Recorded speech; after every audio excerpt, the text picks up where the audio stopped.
உலகக்கோப்பை T20 போட்டியில அரையிறுதி கட்டத்துக்கு வந்தாச்சு. இதுல இன்னைக்கு நடக்க போற போட்டியில நியூசிலாந்தும் சவுத் ஆப்பிரிக்காவும் விளையாட போறாங்க. இந்த ரெண்டு அணியும் இது வரைக்கும் உலகக்கோப்பை போட்டி எதையுமே வின் பண்ணதில்ல. அதாவது 50 உலகக்கோப்பை போட்டியா இருந்தாலும் சரி, இல்ல T20 உலகக்கோப்பை போட்டியா இருந்தாலும் சரி, அவங்க வின் பண்ணதில்ல. ஆனா இந்த ரெண்டு அணியும் டெஸ்ட் சாம்பியன்ஷிப் போட்டியை ஒரு முறை வின் பண்ணிருக்காங்க, நியூசிலாந்தும் சவுத் ஆப்பிரிக்காவும். இப்ப நாளைக்கு ஒரு போட்டி நடக்கும் போது அந்த போட்டியில இந்தியாவும் இங்கிலாண்டும் மோத போறாங்க. இந்த ரெண்டு அணியும் ஏற்கனவே 2 முறை உலகக்கோப்பை T20 வின் பண்ணிருக்காங்க. நாளைக்கு இந்த ரெண்டு அணியில ஏதாவது ஒரு அணி வின் பண்ணி ஃபைனலுக்கு போனாங்கன்னா அவங்களுக்கு அது 3வது ஃபைனலா இருக்கும். இப்போ இதுல ஒரு சுவாரஸ்யமான விஷயம் இருக்கு. இந்த 4 அணி அரையிறுதி போட்டியில மோதுறாங்க இல்லையா, இதுல ஒரு சுவாரஸ்யமான விஷயம் இருக்கு.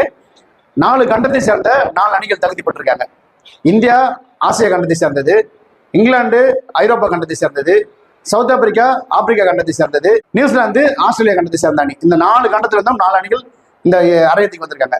அமெரிக்காவில இருந்தும் 2 அணிகள் இந்த போட்டிக்கு வந்தாங்க, வெஸ்ட் இண்டீஸும் அமெரிக்காவும். ஆனா அமெரிக்கா லீக் சூட்டோட வெளியே போயிட்டாங்க, வெஸ்ட் இண்டீஸ் சூப்பர் 8ஓட வெளியே போயிட்டாங்க. இப்போ இந்த 4 கண்டத்துல இருந்து 4 அணி போட்டிடுறாங்க.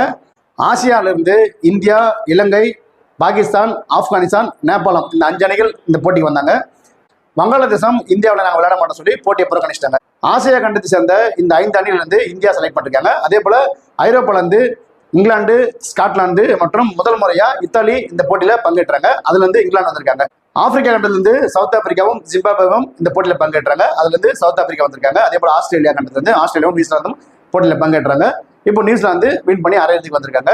இப்போ இந்த 4 அணியும் மோதும் போது இதுல இன்னைக்கு நடக்க போட்டியில நியூசிலாந்தும் சவுத் ஆப்பிரிக்காவும் வின் பண்ணி ஒருவேளை ஃபைனலுக்கு போனாங்கன்னா அந்த அணியில முதல் முறையா ஒரு அணி கோப்பையை வளர்றதுக்கான வாய்ப்பு இருக்கு.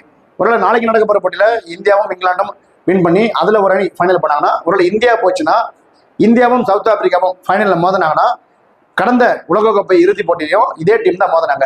ஒருவேளை மாற்றா நியூசிலாந்தும் இங்கிலாந்தும் ஃபைனலில் விளையாண்டாங்கன்னா, நியூசிலாந்து வின் பண்ணாங்கன்னா அவங்களுக்கு ஃபர்ஸ்ட் உலகக்கோப்பை T20 போட்டியை வின் பண்றதுக்கான வாய்ப்பு இருக்கு. ஒருவேளை இங்கிலாந்து வின் பண்ணாங்கன்னா அவங்க 3வது முறையா கோப்பையை கைப்பற்றலாம். அதே போல இந்தியா வின் பண்ணாங்கன்னா 3வது முறையா கோப்பையை கைப்பற்றலாம். ஒருவேளை ஆப்பிரிக்கா வின் பண்ணாங்கன்னா அவங்க முதல் முறையா கைப்பற்றலாம். ஆப்பிரிக்காவோ நியூசிலாந்தோ யார் பண்ணாலும் அவங்களுக்கு இது ஃபர்ஸ்ட் வேர்ல்டு கப்பு கோப்பையை வின் பண்ணதுக்கு சான்ஸ் இருக்கு. அதே போல இங்கிலாண்டோ இந்தியாவோ இவங்கள யாராவது ஒருத்தர் பண்ணாங்கன்னா அவங்க வின் பண்ணாங்கன்னா அவங்களுக்கு இது 3வது உலகக்கோப்பை போட்டியை வின் பண்றதுக்கான வாய்ப்புகள் இருக்கு. எது எப்படி இருந்தாலும் யாரு வின் பண்ண போறது அப்படின்றது வருகிற ஞாயிற்றுக்கிழமை நடக்க போற போட்டியில் தெரிஞ்சிடும். அது வரைக்கும் இந்த சுவாரஸ்யத்தோட நாமளும் காத்திருப்போம்.